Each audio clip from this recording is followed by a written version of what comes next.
On a travaillé sur une tôle pliée, qui est un procédé relativement peu onéreux.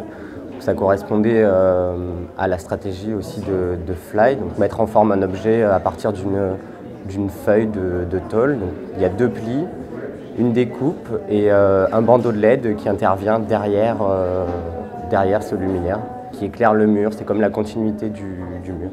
L'intérêt du projet, quand on l'a proposé, c'était vraiment d'essayer de donner des fonctions avec quelque chose de très simple. Donc un pli et profiter du mur pour la lampe, et un pli et profiter du mur pour une surface d'exposition, de rangement, du courrier ou de n'importe quel prospectus, etc.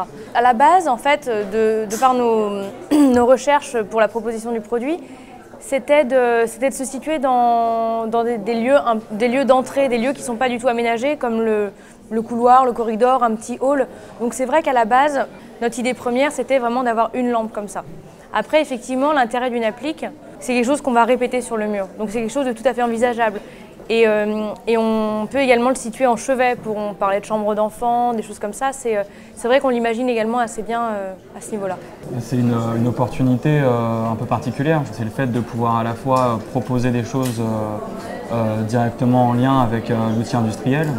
Et là, c'est vrai que c'est assez grisant de se dire que finalement, on dessine un objet comme on le ferait pour n'importe quel objet, et que finalement, une fois que la sélection est faite, qu'il y a quand même ça qui est la condition sine qua non à l'édition du produit, on arrive ici et on voit le produit. Et donc, finalement, tout ce qui reste après, c'est d'aller le voir dans les boutiques.